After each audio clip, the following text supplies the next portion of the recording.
Namaste to all the students of Pinnacle Study Circle who are preparing for upcoming CTET 2020 examination.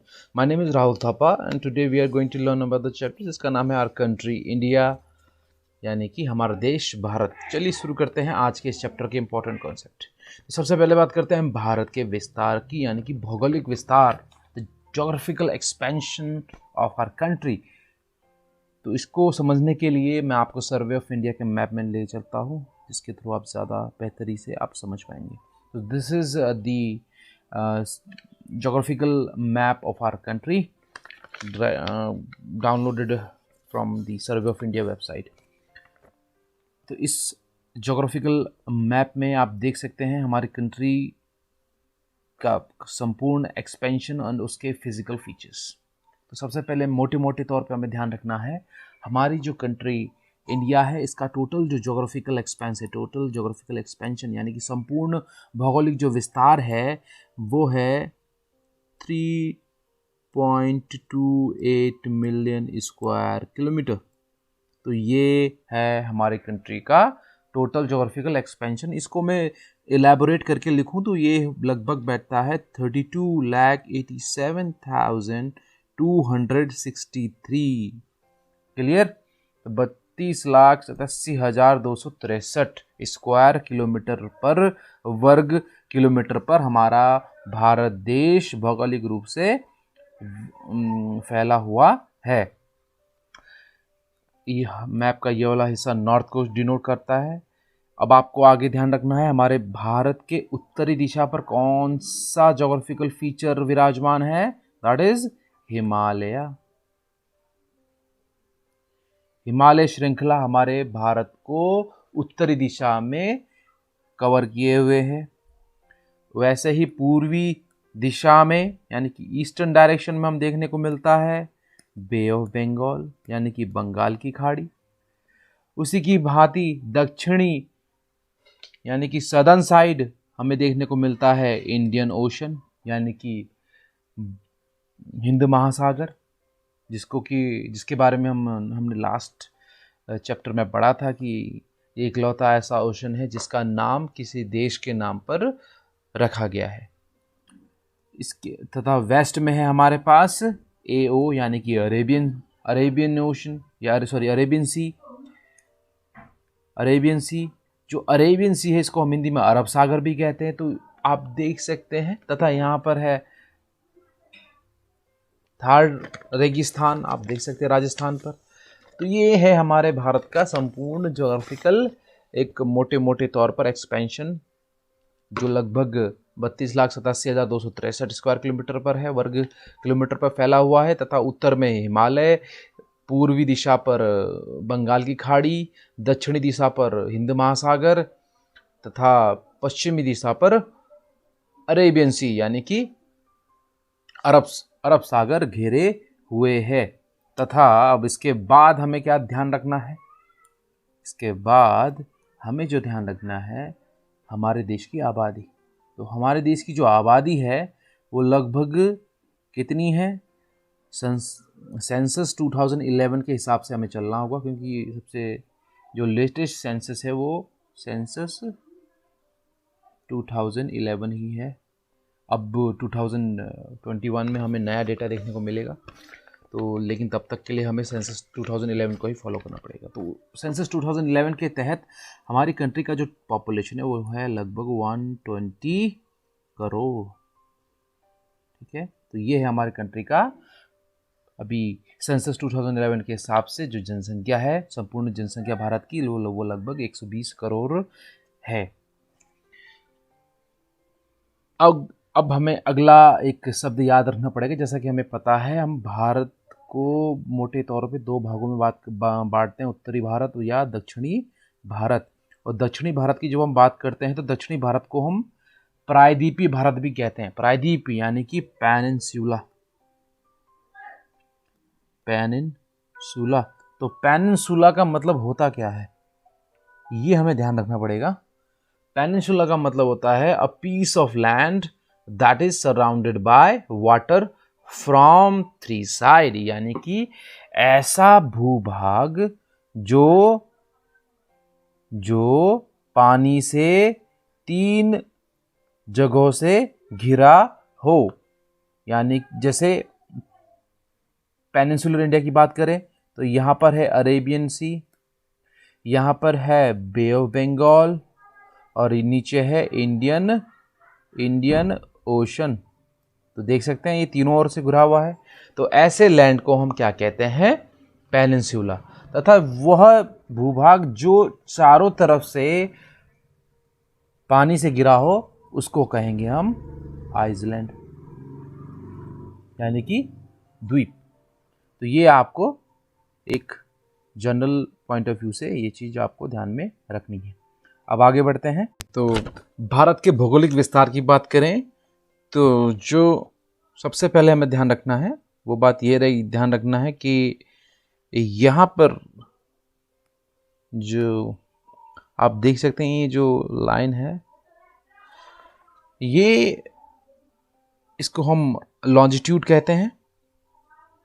तो ये जो longitude है ये लगभग है 68 डिग्री 7 मिनट ईस्ट।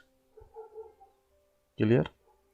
और ये है लगभग 97 डिग्री 25 मिनट ईस्ट।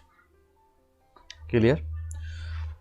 अगला हमें ध्यान रखना है उत्तर से दक्षिणी दिशा, उत्तरी और दक्षिणी छोर का जो विस्तार है लैटिट्यूडनल, यानी कि अगर हम लैटिट्यूडनल की बात करें यानी कि तो यहाँ पर बैठता है 8 डिग्री 4 मिनट नॉर्थ। यहाँ पे जो लगभग बैठता है it is around 37 degree 6 minute north. तो ये है हमारे भारत का एक टोटल जो इसके 4 एंड्स हैं, 4 जो कोने हैं, उन सब 4 कोनों के जो अक्षांश व देशांतर हैं, ये पॉइंट्स मैंने आपको यहाँ पर प्रदर्शित किए हैं, ये आपको ध्यान में रखना है। तो इन टोटल आप देखेंगे तो लगभग नॉर्थ से साउथ में जो इंटरवल है दैट इज लाइक 30 डिग्री का रफली एक इंटरवल आपको देखने को मिलेगा। इन अ सेम वे आपको जो लॉन्जिट्यूडनल जो आपको डिफरेंस दिखेगा वो भी लगभग एवरेज 30 डिग्री का ही आपको देखने को मिलेगा इन एवरेज। लेकिन थोड़ा डिटेल में जाएंगे तो आपको वैल्यूज में चेंजेस दिखेंगे। अच्छा, बात करते हैं डिस्टेंस की। तो ये तो था आपका लॉन्जिट्यूडनल एंड लैटिट्यूडनल एक्सटेंड, यानी कि अक्षांश व देशांतरीय विस्तार। बात करते हैं दूरी की, यानी कि आपका कश्मीर से कन्याकुमारी तक। तो ये लगभग बैठता है आपका as per the NCERT 3200 kilometre. उसी की भांति रन ऑफ कच्छ से अरुणाचल प्रदेश के छोर तक, पूर्वी छोर तक, ये बैठता है लगभग 2900 किलोमीटर। तो ये भी आपको ध्यान रखना है, पूरब से पश्चिम और उत्तर से दक्षिणी जो दूरी है भारत की। ट्रॉपिक ऑफ कैंसर हमारे भारत को 2 भागों में बांटता है, ये हमने कई बार प्रीवियस चैप्टर में दोहराया है। लेकिन आपको ध्यान रखना है वह किन किन राज्यों से होकर गुजरती है।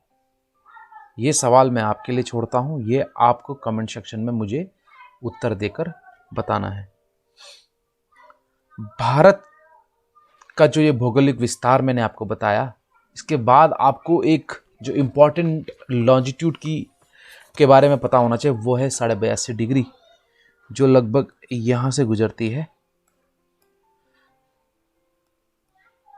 30 मिनट ईस्ट, जिसको कि हम स्टैंडर्ड मेरिडियन फॉर इंडिया या भारत का मानक समय भी कहते हैं, इंडियन स्टैंडर्ड टाइम IST। तो ये आपको ध्यान रखना है, ये इलाहाबाद के मिर्ज़ापुर के नैनी से होकर गुजरती है। आप मिर्ज़ापुर भी लिख देंगे तो आपका उत्तर सही रहेगा। तो ये आपको ध्यान रखना है। आगे हमें ध्यान रखना है, आपने नोटिस किया होगा हमने जब अक्षांश व देशांतरीय विस्तार की जब हम बात कर रहे थे तब मैंने इधर भी ईस्ट लिखा था, इधर भी ईस्ट, और यहाँ पर नॉर्थ और यहाँ पर नॉर्थ। यानी कि मैंने ऐसा नहीं लिखा नॉर्थ साउथ ईस्ट वेस्ट जैसा हमें एक जनरल एक कंपास में हमें दिखता है। ये इसलिए हमने ऐसा नहीं लिखा क्योंकि हमारा जो देश है भारत, ये 0 डिग्री जो प्राइम मेरिडियन है GMT, इसके पूर्वी दिशा में पड़ता है। तो इसके पूर्व में जितने भी आपके लॉन्जिट्यूड आते हैं उन सभी के आगे ईस्ट लगता है। दूसरा बात करते हैं उत्तरी, दोनों तरफ नॉर्थ क्यों लगाया?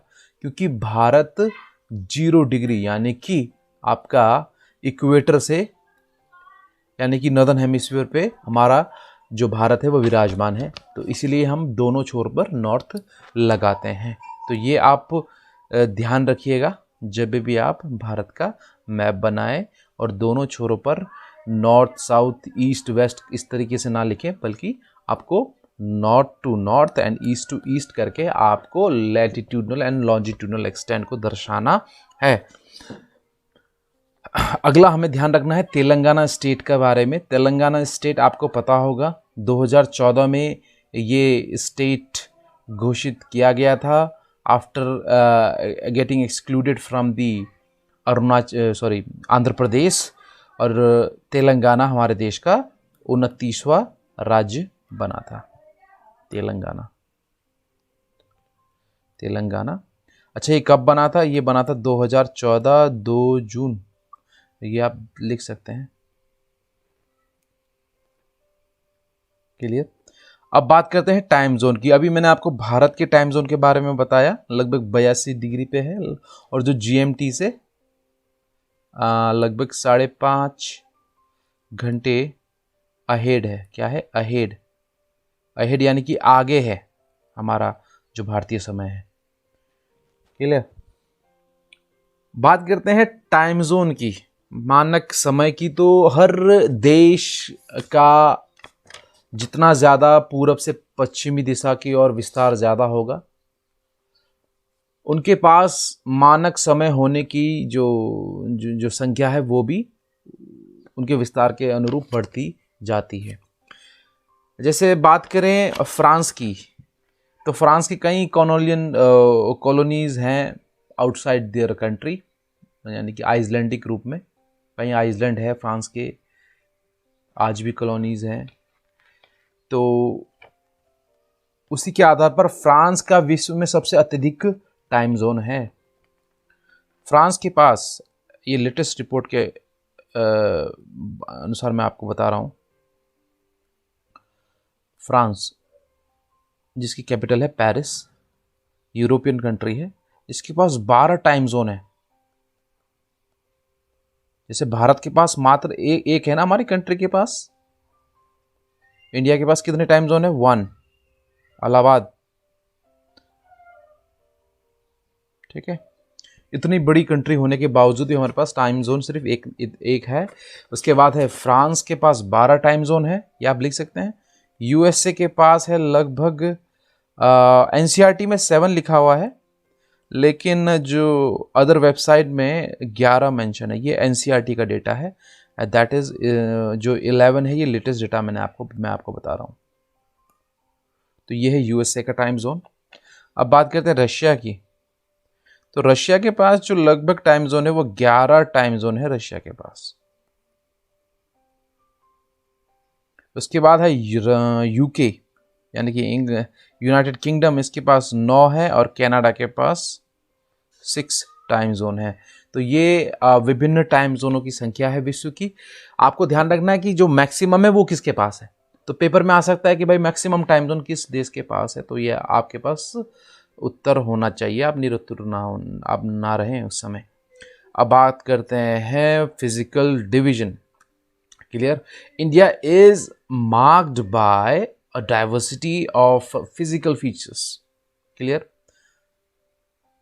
और ये जो फिजिकल फीचर्स हैं, भौतिक आकृतियां, सच एज माउंटेन यानी कि पहाड़, प्लेटू, प्लेन्स, आपका कोस्ट और आइसलैंड, ये आपको हमारे भारत में विभिन्न भागों पर देखने को मिलेगी। जैसे कि ये आपका कोस्टल बेल्ट है, clear, this is our coastal belt. उसी की भांति that is all the entire mountainous belt, this is the plateau region, ठीक है, ये सब प्लेटू रीजन है हमारे पास, ये आइसलैंडिक रीजन हमारे पास। तो भारत की जो स्थल सीमा है उसकी जो कुल लंबाई है, भारत की जो स्थल सीमा यानी कि लैंड फ्रंटियर, इंग्लिश वालों के लिए लैंड फ्रंटियर और हिंदी में कहेंगे उसको हम स्थल सीमा, ये जो है लगभग है आपकी 15,200 किलोमीटर। तो ये है आपकी स्थल सीमा, स्थल सीमा की लंबाई, ये ध्यान रखें।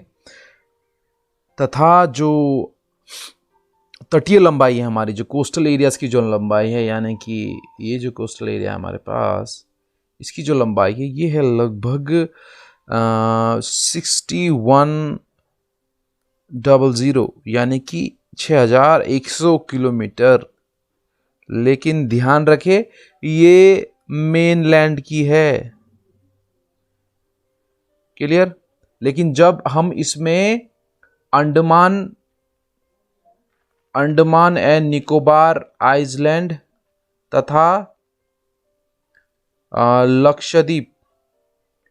लक्षद्वीप इंक्लूड कर दें तो ये 61,100 ना रहकर ये हो जाता है 7,516.6 किलोमीटर। तो ये फिगर आपको ध्यान रखनी है। ये मेन लैंड यानी कि भारत की जो मुख्य भूमि है प्लस अंडमान एंड निकोबार व लक्षद्वीप, जब ये तीनों मिल जाएं तब है हमारे पास 7,516 किलोमीटर का तटीय क्षेत्र। लेकिन यदि इसमें हम अंडमान निकोबार और लक्षद्वीप को एक्सक्लूड कर दें तब हमारे पास जो तटीय सीमा बचती है वो बचती है 6100 किलोमीटर की। ये था भारत का जो विस्तार है। साथ ही साथ हमें ये भी ध्यान रखना है जो भारत का जो कुल क्षेत्रफल है वो पूरे विश्व का वो कितना है, मात्र 2.4%। लेकिन जनसंख्या के दृष्टिकोण से आप सब जानते हैं भारत विश्व का दूसरा सबसे अधिक जनसंख्या वाला देश है। लेकिन भौगोलिक दृष्टि से ये विश्व के कुल क्षेत्रफल का मात्र 2.4% ही भाग है।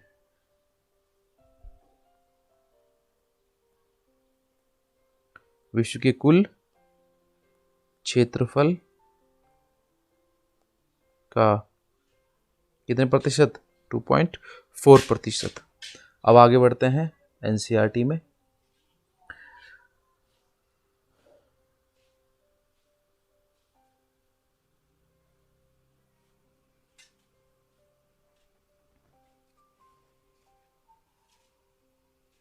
तो ये है आपका भारत का मैप, इसमें आप देख सकते हैं बंगाल की खाड़ी, ये सब मैं आपको अभी थोड़ा देर पहले मैंने आपको बताया। और तथा हमारे आसपास के जो करीबी देश हैं ये इस मैप में आपको जानकारी देखने को मिलेगी। जैसे पूर्वी दिशा में बात करें तो चीन, नेपाल, भूटान, बांग्लादेश, म्यांमार, सभी की आपको राजधानी भी याद होनी चाहिए। फिर है हमारे पास साउथ में श्रीलंका व मालदीव, वेस्ट में हमारे पास है पाकिस्तान, अफगानिस्तान। तो ये है हमारे भारत के करीबी देश। इसके लिए आपको ट्रिक है बचपन में MBA। क्या है ट्रिक का नाम? बचपन में MBA, क्लियर। तो B से है आपका बांग्लादेश, C से हो गया आपका चाइना, CH से, क्लियर। P से हो गया आपका पाकिस्तान, A से हो गया आपका अफगानिस्तान, N से नेपाल, ME से म्यांमार, क्लियर, एंड BA से हो गया आपका बांग्लादेश, और क्या छूट गया, और इस M से हो गया मालदीव्स, इस M से हो गया आपका मालदीव्स। तो ये है हमारे भारत के करीबी देशों के पूरे नाम ट्रिक के साथ। तो कैसे याद रखना है, बचपन में MBA, यानी कि BCHPAN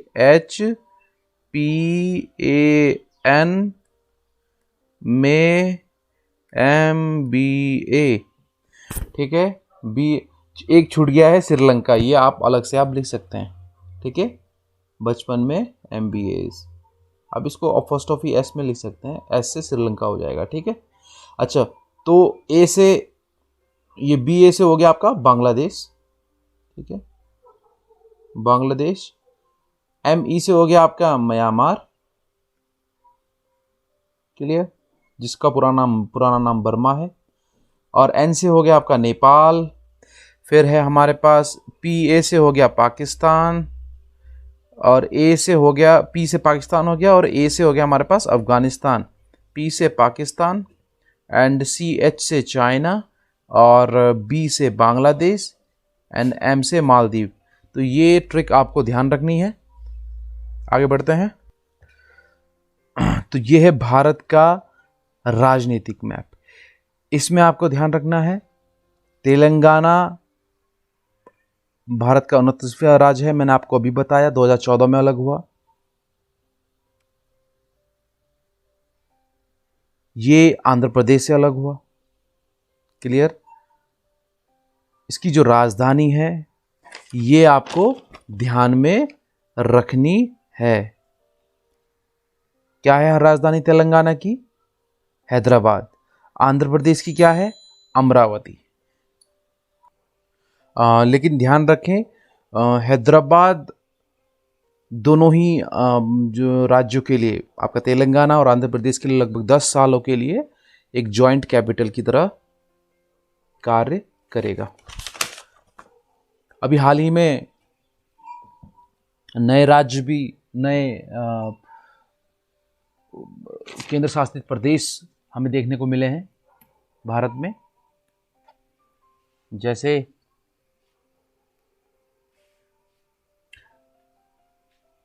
आपका लद्दाख, दूसरा जम्मू एंड कश्मीर। ये दोनों पहले एक राज्य थे, लेकिन अब ये दोनों क्या हो चुके हैं? ये दोनों अब एक केंद्र शासित राज्य बन चुके हैं। क्या नाम है? Ladakh and Jammu and Kashmir. Jammu and Kashmir capital क्या है? जम्मू प्लस श्रीनगर। तो यानी कि एक विंटर और एक समर कैपिटल है। लद्दाख की जो कैपिटल है वो है लेह। तो ये है हमारे भारत के नए केंद्र शासित राज्य। यानी कि अब हमारे भारत के पास 28 स्टेट, यानी कि 28 राज्य हैं तथा 8 यूटीज हैं। यानी कि केंद्र शासित प्रदेश हमारे पास अब कितने हो गए हैं? यूटीज वो अब हो चुके हैं 8 संख्या में। क्लियर? अब बात करते हैं हिमालय की। हिमालय, जैसे कि मैंने आपको बताया, हिमालय पर्वतों की श्रृंखला है जो भारत के उत्तरी छोर पर है, जो कई राज्यों से होकर गुजरती है। तो हिमालय कुछ इस रूप में आपको देखने को मिलेगा। क्लियर? तो ये 3 हमारे पास श्रृंखलाएं हैं हिमालय की, जिसको कि हम ग्रेटर हिमालय, लेसर हिमालय व आउटर हिमालय भी कहते हैं।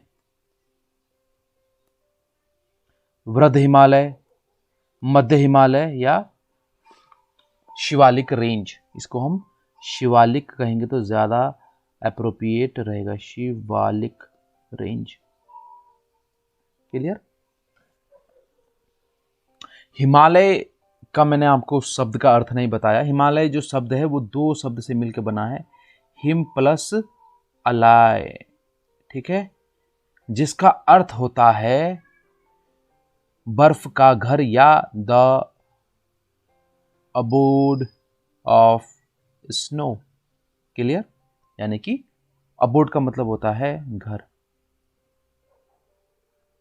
तो ये आपको हिमालय का अर्थ भी आपको पता होना चाहिए। तो हिमालय के तीन जो ये पैरेलल रेंजेस हैं, इसका नाम मैं आपको बता चुका हूं। इसमें मुख्यतः जो वृद्ध हिमालय है, इसमें विश्व की सर्वाधिक सबसे ऊंची चोटियां आपको देखने को मिलेंगी। माउंट एवरेस्ट, कंचनजंगा, नंदा देवी, ये सभी जो ऊंचे ऊंचे शिखर वाले पर्वत क्षेत्र हैं या पर्वत हैं, ये आपको वृद्ध हिमालय में देखने को मिलेंगे। मध्य हिमालय की बात करें तो इसको हम अनेकों नाम से जानते हैं, हिमाचल हिमालय,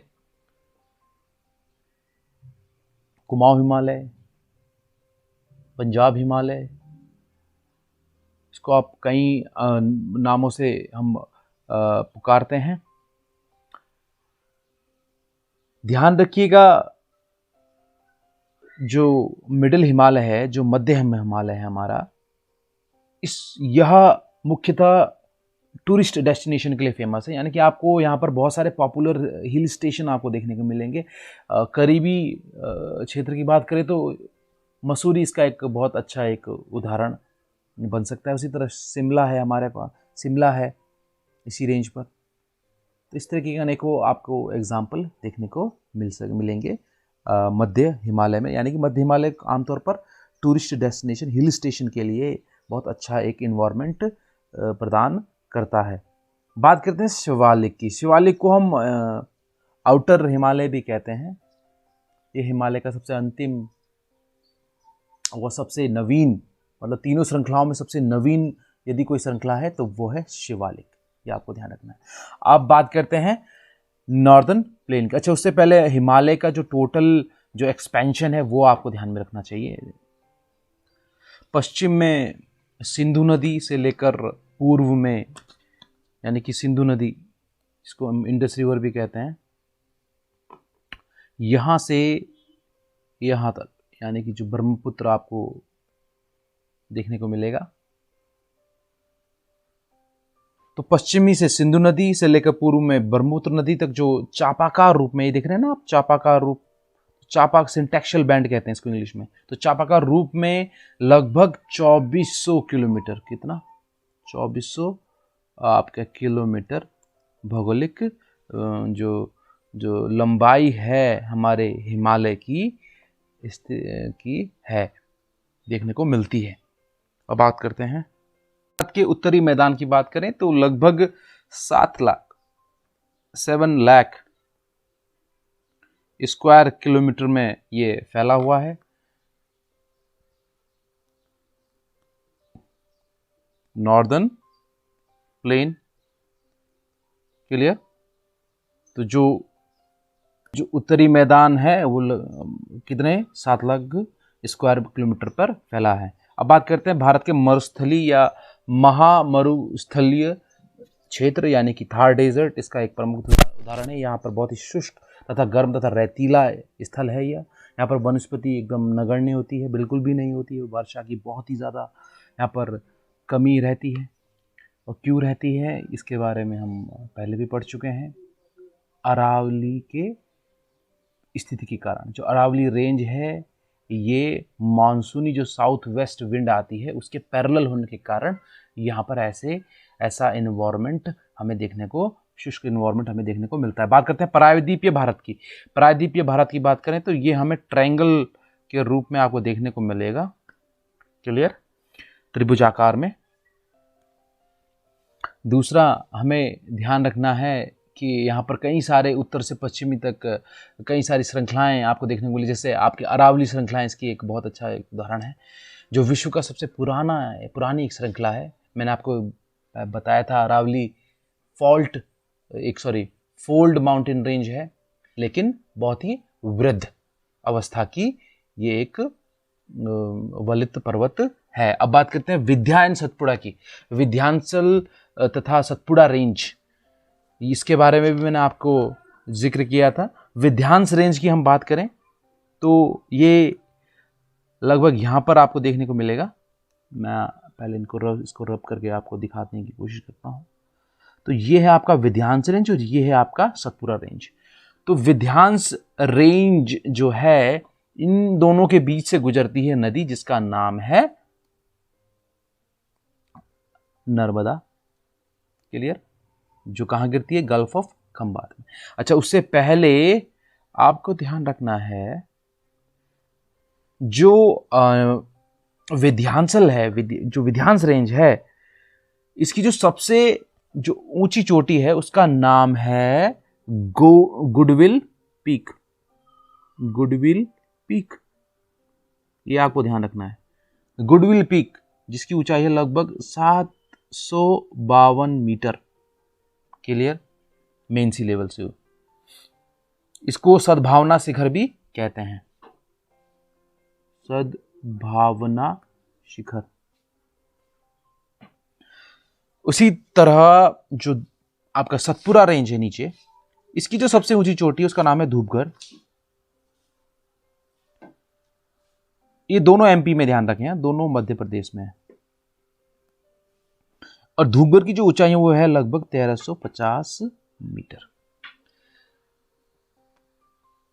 भारत में दो ऐसी नदियां हैं जो पश्चिमी दिशा पर बहती है। वो है, एक तो आप लोग को मैंने बता दिया, नर्मदा, और एक दूसरी है यहां पर तापी। ये आपको ध्यान रखना है, दोनों गल्फ ऑफ खंबात पर गिरती है। लेकिन नर्मदा से रिलेटेड आपको एक क्वेश्चन ध्यान में रखना है। नर्मदा का जो सोर्स है, जहां से नर्मदा निकलती है, वह है आपका अमरकंटक। क्या है?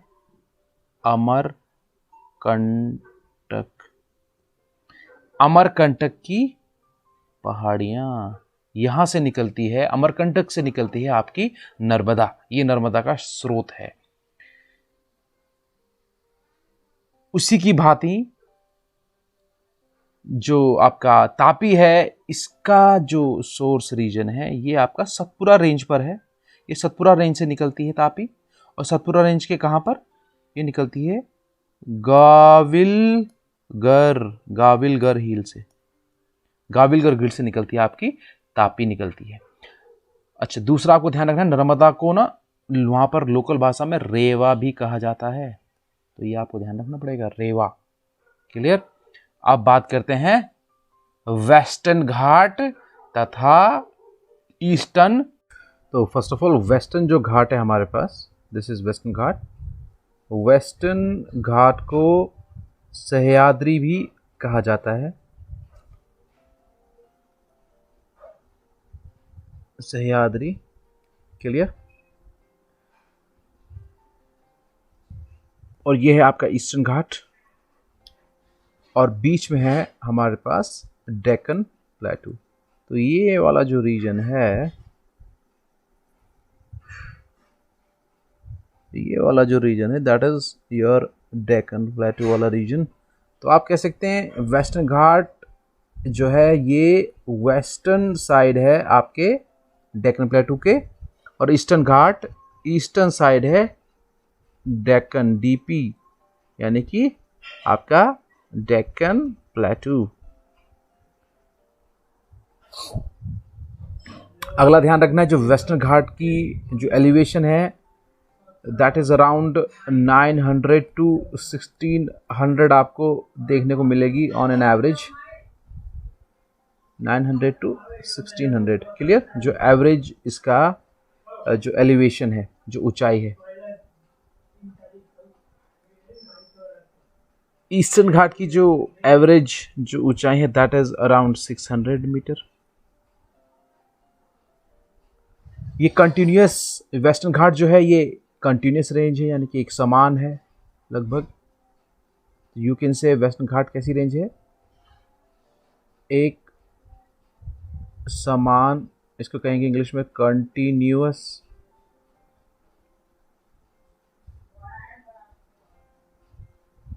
कंटिन्यूअस, कंटिन्यूअस क्या है, चेन ऑफ माउंटेन्स।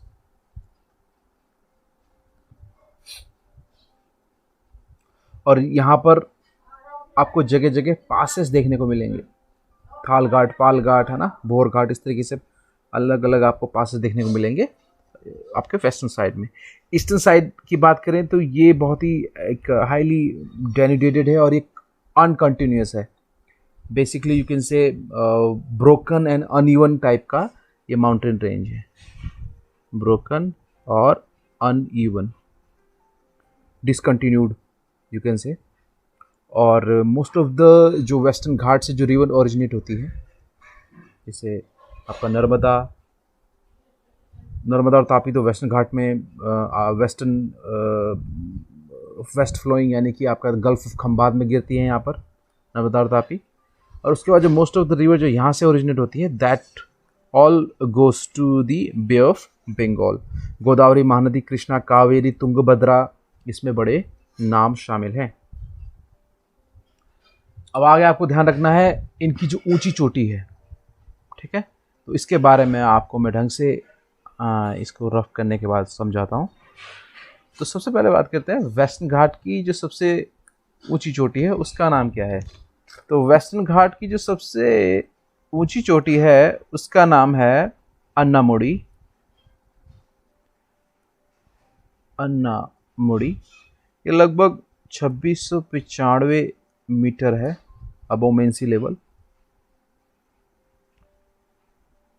दूसरा जो सबसे ऊंचा पीक ये है आपका कार्डमम हिल, यहाँ पर पड़ता है, that is your Nilgiri range. तो यहाँ पर एक सबसे नीलगिरी रेंज की सबसे ऊंची जो चोटी है उसका नाम है डोडा बेटा। ये भी पेपर में बड़ा एक ट्रेंडिंग क्वेश्चन है, डोडा बेटा पीक।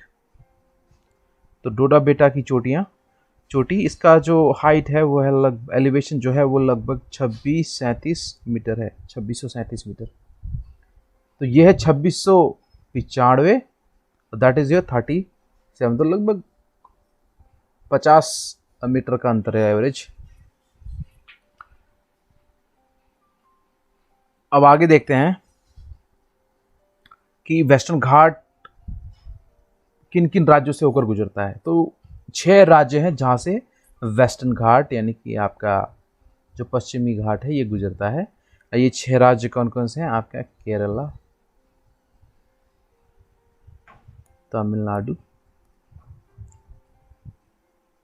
कर्नाटका, गोवा, महाराष्ट्र व गुजरात। तो ये राज्य हैं जहाँ से आपका वेस्टर्न घाट गुजरता है। अब बात करते हैं ईस्टर्न घाट की। तो जो ईस्टर्न घाट है हमारे पास, इसकी जो सबसे ऊंची चोटी है उसका नाम है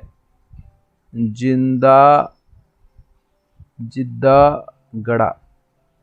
इसको हम अरमाकोंड भी कहते हैं,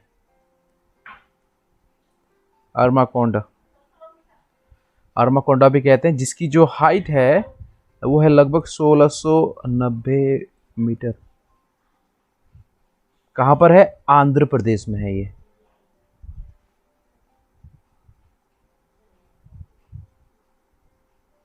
आंध्र प्रदेश में है, क्लियर। लेकिन जो आपके एनसीईआरटी में सबसे ऊंची चोटी जो मेंशन है ईस्टर्न घाट की वो है महेंद्रगिरी, ये ध्यान रखना है आपको, महेंद्रगिरी। इसकी हाइट कितनी है, इसकी हाइट है 1501। कहां पर है, ये है आपका उड़ीसा में।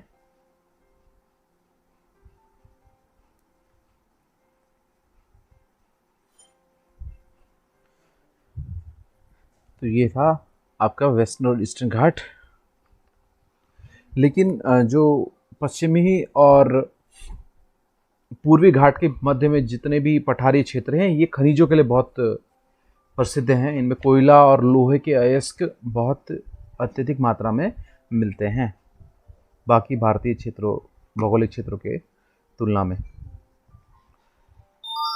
पश्चिमी घाट के पश्चिम में तथा पूर्वी घाट के पूर्वी में तटीय मैदान स्थित हैं। और पश्चिमी तटीय मैदान काफ़ी संकरे तथा पूर्वी मैदान अपेक्षाकृत चौड़े हैं तथा वहाँ पूर्व की ओर बहने वाली कई नदियां हैं, महानदी, गोदावरी, कृष्णा तथा कावेरी, हम डिस्कस कर चुके हैं। तथा इनके मुहानों में हमें डेल्टा जो फर्टाइल होता है काफ़ी वो देखने को मिलता है, क्योंकि ये जो नदियां हैं ये काफ़ी लंबी डिस्टेंस को कवर करके आती है, तो ये अंततः डेल्टा का निर्माण करती है। उसी तरह बंगाल की खाड़ी में गंगा एवं ब्रह्मपुत्र नदियां दुनिया का सबसे बड़ा डेल्टा बनाती है, जिसको हम सुंदरबन डेल्टा भी कहते हैं। और सुंदरबन डेल्टा सुंदरी नामक पेड़ जो वहाँ पर मिलता है, जो एक मैंग्रोव फॉरेस्ट, मैंग्रोव जो प्लांट की जो स्पीसीज होती है जो खारे पानी पर भी इजीली रह सकती है, सक्षम होती है, तो उसी की एक स्पीसीज है जिसका नाम है सुंदरी। उसी के नाम पर सुंदरबन डेल्टा का नाम रखा गया है। काफ़ी प्रसिद्ध डेल्टा एक क्षेत्र है, वेरी रिच इन बायोडाइवर्सिटी और बंगाल टाइगर के लिए काफ़ी फेमस है।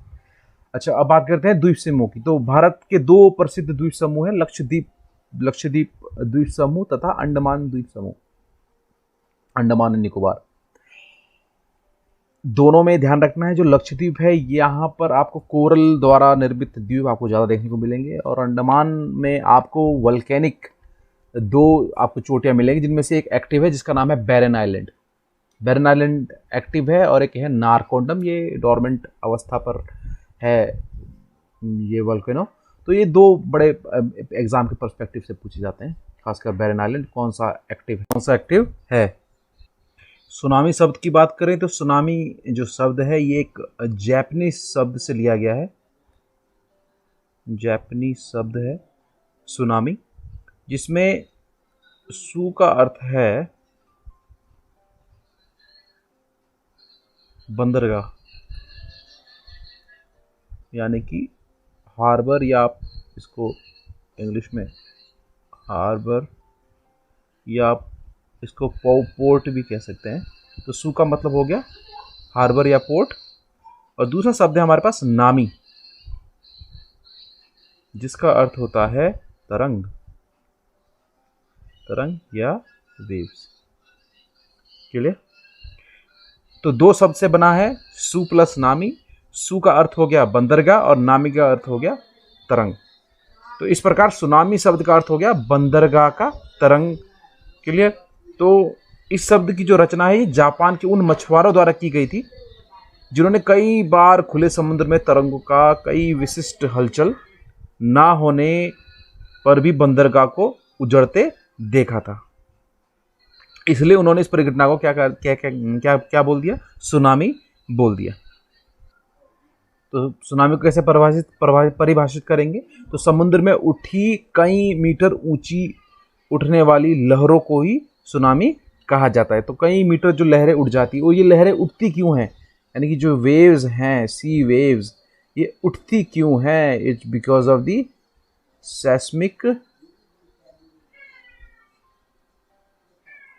सेस्मिक एक्टिविटी या इवेंट, या इसको आप कह सकते हैं अर्थक्वेक। लेकिन कहां पर? सी फ्लोर पर, बिटवीन दी प्लेट्स। जो हमारे समुद्र के भीतर कई सारे जो प्लेट हैं, महासागरीय प्लेट हैं, महाद्वीपीय प्लेट हैं, तो इनके आपस में जो इंटरेक्शन होता है, इसके कारण जो ऊर्जा उत्पन्न होती है, जो अर्थक्वेक को जन्म देती है, और वही अर्थक्वेक अल्टीमेटली आपके सुनामी को जन्म देता है। तो इसी के साथ इस चैप्टर को हम आज फिनिश करते हैं। चलिए अब मिलते हैं आपको अगले चैप्टर में, लेकिन ध्यान रखें आपको ये लास्ट में जो दिए गए ऑप्शन हैं ये सभी आपको सॉल्व करने हैं और कमेंट सेक्शन में मुझे आंसर करना है। चलिए मिलते हैं कल। Good night.